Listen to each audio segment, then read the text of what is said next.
Salut à tous, pour ne rien manquer de mes prochaines vidéos, pensez à vous abonner à ma chaîne et activer la cloche de notification. Je compte sur votre soutien et vous souhaite une excellente écoute. Je m'appelle Najib et ce que je vais vous raconter me hante encore aujourd'hui. Parfois, je me réveille en sueur avec la sensation que tout cela recommence. Ce n'est pas une histoire qu'on raconte facilement, ni une que l'on oublie. À l'époque, j'avais 22 ans. Anas et moi étions inséparables, liés par une amitié de toujours et un secret silencieux, notre attirance pour Leila. Nous n'en parlions jamais, ni entre nous, ni à elle.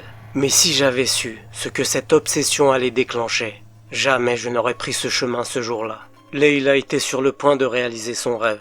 Elle venait d'être acceptée pour un stage dans un studio de photographie, une opportunité qui marquait le début d'un nouveau chapitre dans sa vie. Avant de commencer, elle avait découvert un lieu sur un forum de photographie amateur. Un vieux pont historique niché au cœur d'une forêt. Leila avait immédiatement décidé que nous devions y aller tous les trois. Comme toujours, nous avions cédé sans trop réfléchir. Après tout, comment dire non à Leila? Ce samedi matin, nous avions pris 2 trains tôt, quittant la ville pour des paysages plus sauvages. À travers les vitres poussiéreuses, les champs et les collines s'étendaient à perte de vue, baignés d'une lumière douce et dorée. Le voyage, bien que long, avait un air d'aventure. Une fois arrivés dans une petite gare isolée, perdue au milieu de nulle part, nous avions poursuivi notre chemin à pied. Le sentier serpentait à travers une forêt dense, les feuilles mortes craquant sous nos pas.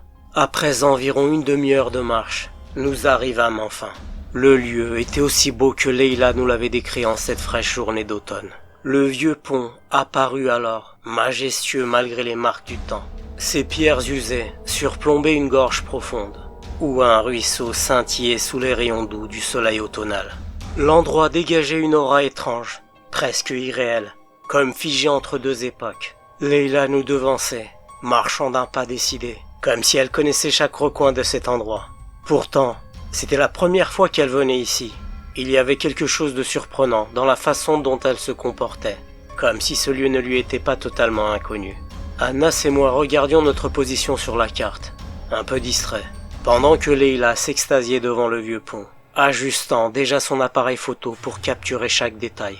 C'est alors qu'un vieil homme apparut, comme sorti de nulle part, et s'approcha de Leila. Il devait probablement être un des villageois des environs, pensai-je. Anas me glissa discrètement à l'oreille. Tiens, qu'est-ce qu'il va bien lui vendre?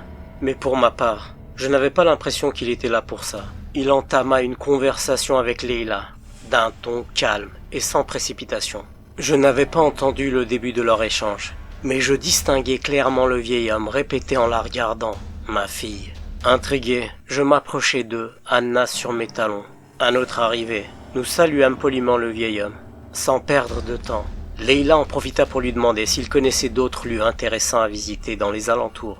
Le vieil homme répondit d'une voix grave. « Eh bien, il y a un village abandonné pas très loin, un peu plus haut. La nature y est vraiment magnifique, mais peu de gens s'y rendent. Vous pouvez y aller en journée, mais n'y allez surtout pas la nuit. » Leila, visiblement intriguée, le regarda avec étonnement. « Pourquoi tu dis ça, tonton ?» Le vieil homme sembla hésiter un instant, comme s'il choisissait ses mots avec soin. « Eh bien, il y a un village à traverser. Enfin, je veux pas vous effrayer. Vous êtes des jeunes de la ville sympathique. Mais vous savez, certaines choses là-bas peuvent vous déranger. Mieux vaut peut-être ne pas tout savoir. Bref, oubliez ça. » Leila, déterminée, insista. « Allez, tonton, raconte-nous tout ce que tu sais, s'il te plaît. » Le vieil homme sembla peser le pour et le contre avant de se laisser aller. Il s'assit sur un rocher proche, et son regard se perdit dans la forêt dense autour de nous, comme si le passé s'y cachait encore. Puis, d'une voix basse, il se mit à parler. Ses yeux brillaient d'une étrange lueur, comme s'il revivait une époque oubliée. Il y a longtemps, dans ce village, la vie était paisible. Mais tout a changé lorsqu'un nouvel imam est arrivé après la disparition de l'ancien. Selon les dires des habitants, tout a commencé à aller de travers après son arrivée. Les villageois, qui étaient pourtant tous en bonne santé, ont commencé à se quereller de plus en plus violemment, allant jusqu'à perdre des vies. Puis, peu à peu, tout le monde a quitté ce village. Personne ne sait ce qui s'est réellement passé, mais certains affirment que l'imam a perdu la raison. Ils l'appelaient l'imam fou. Il a soudainement disparu, et les gendarmes l'ont recherché pendant plusieurs jours, mais en vain. D'autres disaient qu'il avait pratiqué la sorcellerie dans le village, et qu'il avait fui à cause de cela. Certains croyaient même que les djinns avaient pris le contrôle du village, et que les habitants étaient partis à cause de cette présence malveillante. Selon eux, c'est ce qui avait fait perdre la raison à l'imam. Il paraît qu'on peut encore l'apercevoir parfois, vêtu de son camis et coiffé de son turban, errant dans les alentours. Mais personnellement, j'ai du mal à croire à cette version, car plusieurs années se sont écoulées depuis que le village est tombé dans l'abandon. Mais pourtant, c'est un endroit qui reste dangereux. Soyez prudents, et surtout, évitez d'y aller à la tombée de la nuit. Leila semblait vraiment hypnotisée par les paroles du vieil homme. Elle restait là, silencieuse, les yeux perdus dans la forêt, comme si l'atmosphère du lieu avait changé quelque chose en elle. Après quelques secondes qui me parurent interminables, le vieil homme s'éloigna enfin, nous laissant dans un silence étrange, presque oppressant. Anas et moi échangeâmes un regard inquiet, mais Leila, fidèle à son esprit d'aventure, brisa le silence d'une voix ferme. « Il faut vraiment qu'on aille là-bas », dit-elle avec une détermination qui me glaça sur le moment. Je me sentis obligé de la ramener à la réalité. « T'as pas entendu que le lieu n'était pas sûr ?» Je tentais de la dissuader. « Et tu veux vraiment qu'on se frotte à tous les fous du village ?» Leila me lança un regard amusé, puis un sourire en coin. « Allez, à vous, c'est cette histoire de djinn qui t'a fait peur. » Elle avait raison, je le savais, mais je n'allais pas laisser paraître ma peur. Pas devant elle. « N'importe quoi, répondis-je, essayant de garder mon calme. Anas, fidèle à lui-même, se saisit de l'occasion pour se mettre en valeur. « Moi, je te suis, je suis pour une montée d'adrénaline, » dit-il tout sourire. J'avais du mal à croire ce qu'il disait. Anas ne croyait même pas un mot de ce qu'il racontait lui-même. Je finis par réaliser que seule Leila semblait inconsciente des dangers éventuels. Je n'allais pas la laisser partir seule avec Anas. Vous allez sûrement avoir besoin de mon aide en cas de problème. Je m'en voudrais toute ma vie si je ne viens pas. Leila sembla réfléchir un instant avant de lâcher un léger sourire. Ok, mais c'est le week-end prochain qu'on y va, dit-elle décidée. Nous rentrâmes en silence, prenant les deux trains dans la direction opposée. Mais je n'arrivais pas à chasser l'inquiétude qui commençait à m'envahir. Pendant toute la semaine, Leila envoya sur la messagerie dans la boîte de discussion de notre groupe des rappels de l'excursion vers ce village. Elle cherchait aussi d'autres personnes qui pourraient la renseigner sur ce mystérieux village. Elle se plongeait sur le forum où elle avait trouvé le lieu et une personne qui était originaire de ce coin lui confirma les dires de ce vieil homme. Certains avaient vu l'imam fou. J'espérais au fond de moi qu'il était un troll qui se jouait de Leila. Leila était de plus en plus motivée pour partir le week-end. Moi je sentais pas cette histoire. Mais pour Leila, je devais y aller. Quant à Anas, je ne savais pas dans quel état il était concernant l'excursion. Chacun avait préparé ses vêtements, chaussures et sac à dos pour une marche de plusieurs heures. La veille au soir, Anas m'avait appelé. Il avait prétexté se renseigner sur les affaires que j'allais amener. Il voulait jauger ma peur, je pense. Quand je sentis qu'il allait s'ouvrir pour m'avouer ses sentiments envers Leila, j'anticipais et changeais de sujet pour le freiner dans sa lancée. Je savais qu'il éprouvait les mêmes choses que moi envers Leila. Anas était un ami d'enfance. Je me sentais tiraillé. Mais mon cœur refusait d'oublier Leila. Le lendemain matin, nous nous mîmes en route, empruntant le premier train, puis le second. Une fois descendus à la petite gare, nous entamâmes notre marche. La nature était réellement magnifique en ce début d'automne. Les feuilles rougeoyantes et l'air frais ajoutaient une ambiance presque enchanteresse à notre promenade. Après une longue marche, nous atteignîmes enfin le village. Les rues, couvertes d'herbes folles, témoignaient de nombreuses années d'abandon. Malgré son état délabré, l'endroit avait un charme particulier, presque intemporel, parfait pour figurer sur des clichés uniques. Leila ne perdit pas une seconde et se mit à photographier chaque recoin, fascinée par les maisons en ruine et les détails qu'offrait ce lieu silencieux. Nous déambulions entre les bâtiments, absorbés par l'atmosphère étrange qui régnait. Le mélange de beauté naturelle et l'abandon donnait au village une allure effrayante. On pouvait presque sentir le poids de son histoire dans l'air. Leila, toujours absorbée par son appareil photo, s'éloigna naturellement de nous, explorant le lieu avec une curiosité insatiable. C'est alors qu'Anna se tourna vers moi, l'air intrigué. « Najib, et si on visitait l'intérieur de cette maison? Qu'est-ce que t'en dis ?» Il désignait une maison de 2 étages, dont la porte entr'ouverte laissait entrevoir une obscurité silencieuse. Elle faisait partie des quelques maisons restantes dans le village, au nombre d'une dizaine à tout casser. « Pourquoi pas? Allons-y », répondis-je en haussant les épaules. Après tout, cela permettrait à Leila de travailler tranquillement sans qu'on la dérange. Avec un mélange d'appréhension et d'excitation, nous nous approchâmes de la maison, prêts à découvrir ce qu'elle cachait derrière ces murs délavés par le temps. Nous entrâmes à l'intérieur. Bien que la porte était en piteux état, l'intérieur de la maison était encore meublé. Une épaisse couche de poussière recouvrait tout, et une atmosphère étrange, à la fois triste et oppressante, semblait imprégner les lieux. « Najib, commence par le 2e étage. Moi je m'occupe du rez-de-chaussée, » me dit Anas. « D'accord, » répondis-je. Je me dirigeai vers les escaliers. Chaque marche grinçait sous mes pas, résonnant dans le silence pesant de la maison. Ce grincement semblait presque plus fort que tous les autres bruits, comme si la maison elle-même se plaignait de notre présence. Arrivé au 2e étage, une vague de froid me saisit, contrastant avec l'air plus doux du rez-de-chaussée. J'avançai prudemment, en me demandant si cette maison avait pu être habitée récemment. Pourtant, tout indiquait le contraire. La porte d'entrée était grande ouverte, presque arrachée. Le couloir, plongé dans la pénombre, semblait s'étirer devant moi. Je distinguai néanmoins les contours des portes, et j'ouvris celle de la première chambre. C'était une chambre à coucher. L'atmosphère y était encore plus lourde, presque palpable. Je ressentis une étrange gêne en explorant cette pièce, comme si je violais l'intimité de ses anciens occupants. Tout donnait l'impression qu'ils avaient quitté les lieux précipitamment, laissant derrière eux des fragments de leur vie. Ne pouvant m'empêcher de satisfaire ma curiosité, je marchai jusqu'à la fenêtre de la chambre. En regardant dehors, je vis Leila adossée à un arbre. À côté d'elle, Anas lui parlait avec enthousiasme. Un mélange de frustration mêlé à une pointe de jalousie monta en moi. Anas était censé explorer la maison. Visiblement, sa proposition avait été un prétexte pour m'éloigner et profiter d'un moment seul avec Leila. Un mélange de gêne et de jalousie me traversa en les observant discrètement par la fenêtre. Bien sûr, je ne pouvais pas entendre leur conversation, mais leurs gestes étaient assez révélateurs. À un moment donné, Anas posa sa main sur l'arbre contre lequel Leila était adossée. Elle le repoussa aussitôt, visiblement agacée, et s'éloigna rapidement de lui en direction de la maison.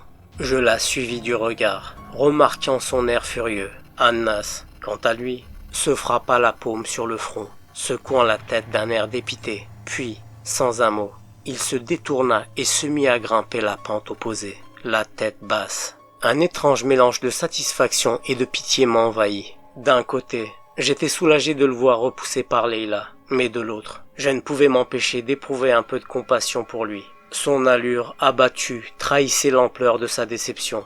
Je descendis les escaliers, les pas prudents sur les marches grinçantes. En bas, Leila venait d'entrer. « Ça va, Leila ?» lui demandai-je. Elle leva les yeux vers moi, toujours en colère. « Anas vient de me faire une déclaration », répondit-elle sèchement. Je restai un moment silencieux, avant de lui demander. « Tu n'as jamais ressenti quelque chose pour lui ?» Elle secoua la tête. « Non, jamais. Je l'ai toujours vu comme un frère. » Puis, après une courte pause, elle ajouta en me regardant droit dans les yeux. « Mais toi, je te vois différemment. » Ces paroles me laissèrent sans voix. Jamais je n'aurais imaginé que Leila puisse ressentir quelque chose pour moi. Nos regards se croisèrent, et le silence qui s'ensuit était chargé d'une tension nouvelle, étrange, mais agréable. Soudain, un bruit étrange retentit à l'extérieur, brisant l'instant. Un bruit sourd, presque animal, qui fit vibrer l'air. Sans hésiter, nous nous précipitâmes dehors pour en découvrir l'origine. En sortant, nous fûmes frappés par un silence étrange. Le vent s'était levé, mais il portait une odeur âcre, presque métallique. Les bruits venaient d'un peu plus loin, vers une des maisons en ruine. « Attends-moi ici », dis-je à Leila, mais elle secoua la tête, déterminée à m'accompagner. Nous avancions lentement, nos pas résonnant dans la rue déserte. Lorsque nous atteignîmes la source du bruit, nous découvrîmes une porte entr'ouverte, oscillant sous l'effet du vent. À l'intérieur, un souffle régulier et guttural semblait provenir du fond de la maison. Un frisson me parcourut l'échine alors que Leila me murmura « Il y a quelqu'un ou quelque chose ». Je poussai doucement la porte qui grinça sous mes doigts. À peine à l'intérieur, l'obscurité régnait. à peine troublé par les faibles rayons de lune filtrant à travers les interstices dans les murs. L'air était glacé, comme si le lieu avait été abandonné depuis des siècles. « Reste près de moi », murmurai-je à Leila, qui hocha la tête sans un mot, ses yeux scrutant chaque recoin. Le souffle guttural semblait s'être éteint, remplacé par un silence oppressant. Nous explorâmes la pièce principale, nos pas soulevant une fine poussière, une table renversée, des chaises brisées et des marques étranges sur les murs. Tout ici évoquait un abandon précipité. « Tu entends encore ce bruit ?» demandai-je à voix basse. Leila secoua la tête, mais son visage trahissait une inquiétude croissante. « Non, mais cet endroit me met mal à l'aise. On devrait partir. » Je l'ignorais et me dirigeai vers une porte au fond de la pièce. Derrière, un couloir étroit s'étirait, plongé dans l'ombre. Je sortis mon téléphone pour éclairer le passage, mais la lumière vacillante ne révéla rien d'anormal. Nous inspectâmes chaque pièce, mais elles étaient toutes vides, dépourvues de toute présence humaine ou animale.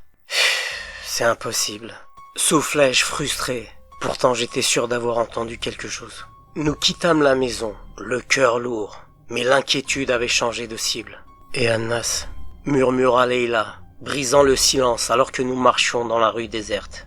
Je pris mon téléphone et composai son numéro. À chaque tentative, la même réponse. Aucun réseau disponible. « Punaise, ça passe pas !» dis-je irrité avant de regarder autour de nous, comme si une antenne invisible pouvait surgir de nulle part. Leila fronça les sourcils avant de poser une main sur son front, comme pour se rappeler quelque chose. Attends, sur le forum, j'avais lu que cet endroit n'avait jamais de réseau, pas même une barre. Mais sérieusement, Leila, tu pouvais pas le dire avant? Lui dis-je, agacé. Bah, sur le coup, je pensais que c'était pas important, répliqua-t-elle, la panique perçant dans sa voix. Le silence étrange autour de nous n'arrangeait rien. On doit le retrouver, dis-je enfin. Leila acquiesça, et nous nous mîmes à fouiller les ruelles étroites, appelant Anas à haute voix. Nos cris semblaient se perdre dans la nuit, étouffé par l'atmosphère oppressante du lieu. À chaque coin, chaque recoin sombre, un sentiment croissant de malaise s'installait. Anas, hurlai-je une fois de plus, ma voix se brisant légèrement. Mais seul l'écho lugubre de mon appel me répondit. Et s'il lui était arrivé quelque chose? Demanda Leila, les larmes au bord des yeux. On sait rien, il est peut-être juste perdu. Continuons, lui dis-je, tentant de masquer ma propre inquiétude. Je bouillonnais intérieurement, j'en voulais à Anas. Son comportement immature allait gâcher tout le week-end. Nous montions la pente en silence, Leila et moi, scrutant chaque recoin. Nous avions cherché Anas pendant 1 heure, sans succès. Finalement, nous avions décidé de revenir sur nos pas, en espérant qu'il nous rejoindrait là où nous nous étions séparés. Le soleil se déclinait lentement à l'horizon, projetant des ombres inquiétantes sur le village désert. Leila et moi avions cherché des maisons habitées sans succès. Quand elle proposa qu'Anas était peut-être rentré chez lui, et que nous devrions faire pareil, je refusais. Et s'il lui était arrivé quelque chose, qu'est-ce qu'on dirait à sa famille? L'heure avançait, et le dernier train allait partir. Nous hésitions, partagés entre continuer à chercher et rentrer. Soudain, un cri déchira le silence. Une voix, celle d'Anas, qui hurlait mon prénom comme un appel désespéré. Le son résonna, mais les échos rendaient la source difficile à localiser.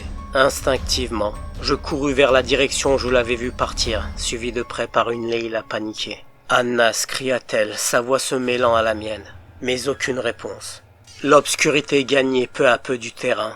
Le crépuscule cédant place à une nuit pesante. Atteignant le sommet de la colline, je vis les derniers rayons du soleil disparaître à l'horizon, laissant une lumière vacillante, presque irréelle.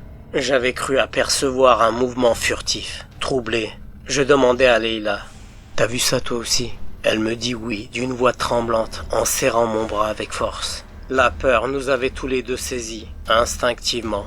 Nous avions commencé à reculer, à nous diriger vers le village. Nos regards s'échangeaient des questions silencieuses, jusqu'à ce que Leila murmure. Qu'est-ce que c'était?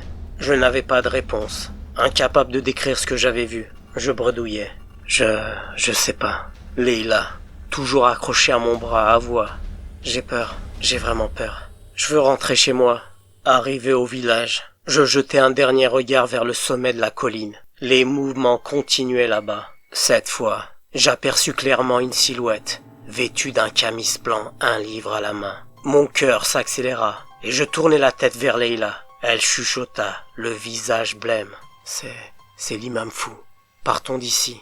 Insista-t-elle, mais je secouai la tête. On peut pas laisser Annas ici. Et qu'est-ce qu'on peut faire? Tu veux vraiment passer la nuit ici? Répondit-elle désespérée. Je n'avais pas de réponse satisfaisante. Bien sûr que je ne voulais pas rester, mais ignorer ce qui était arrivé à Annas me semblait impensable.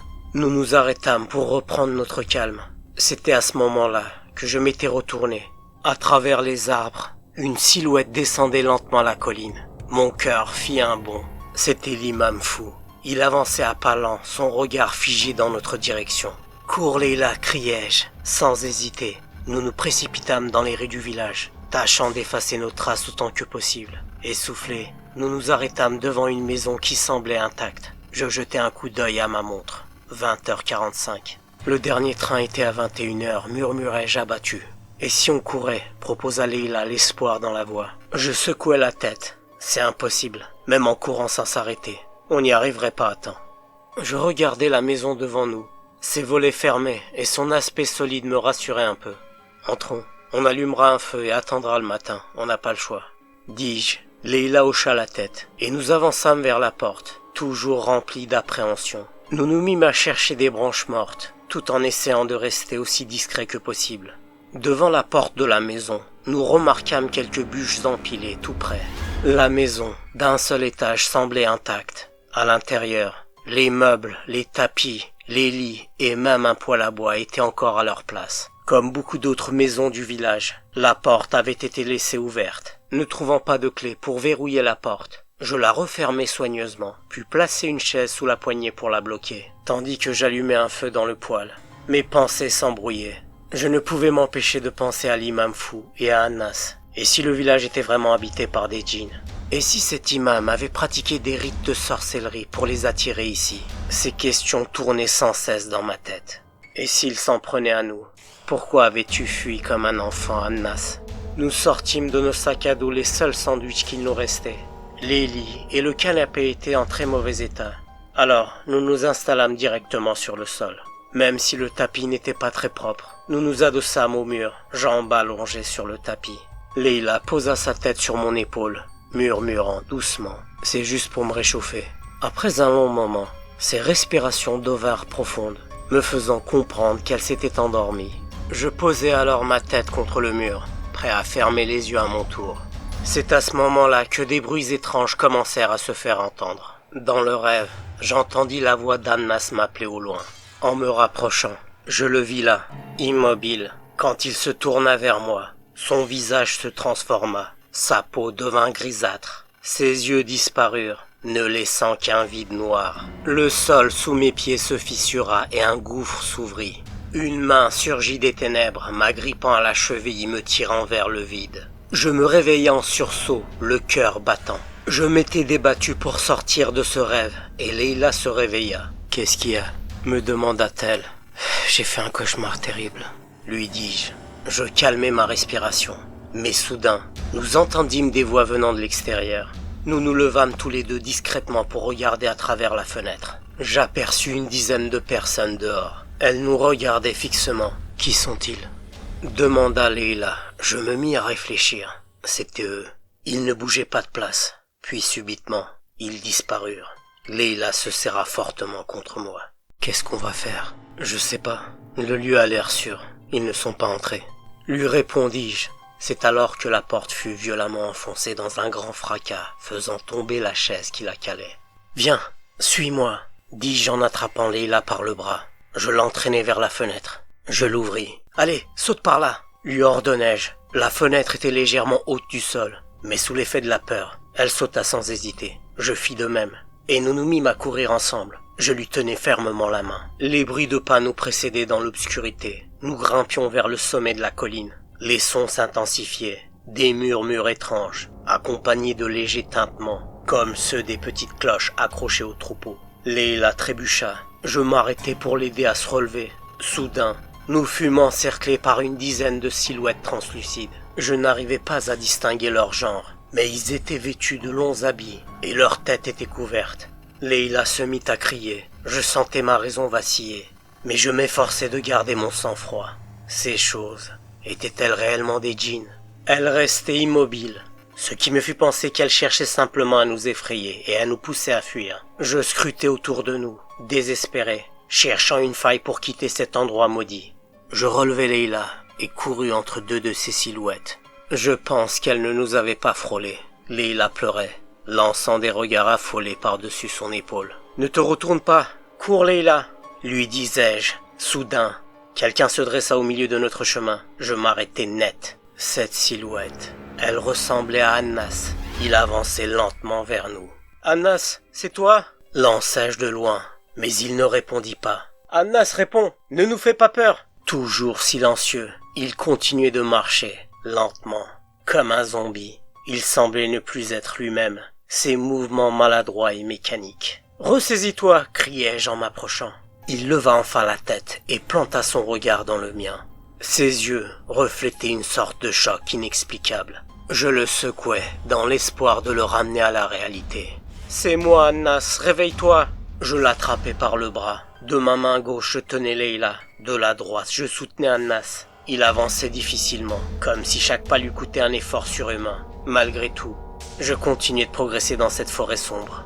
Leila pleurait toujours, des sanglots qui déchiraient le silence oppressant.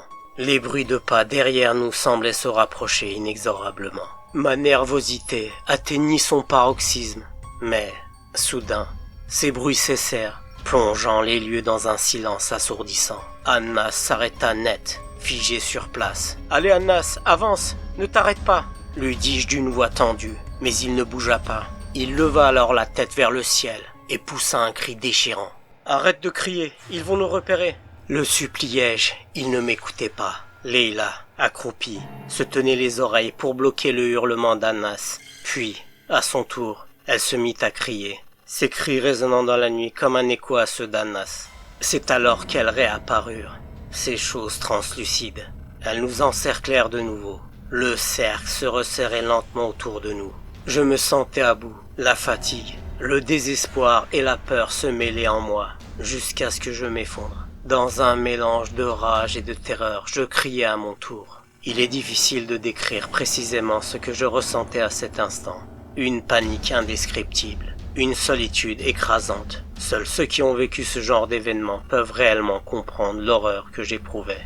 Au moment où je pensais qu'il n'y avait plus d'espoir, j'entendis au loin des invocations. Mon ignorance de la religion ne me permettait pas à l'époque de reconnaître des versets de la sourate Les Croyants, qui chassèrent immédiatement ces ombres et firent cesser les cris de Leila et d'Annas. Je levai la tête et vis un homme vêtu d'un camis éclatant et coiffé d'un turban. C'était l'imam fou. Il continuait de réciter des prières devant nous.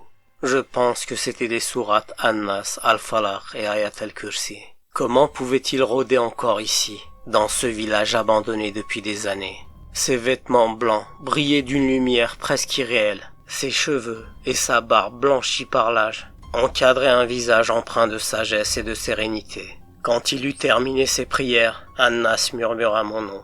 Je lui répondis encore sous le choc. « An-Nas, regarde, l'imam fou est venu nous sauver. » Mais en me retournant vers l'homme, il avait disparu. Pourquoi continuais-je à l'appeler ainsi? Cet homme, mystérieux et bienveillant, semblait loin d'être fou.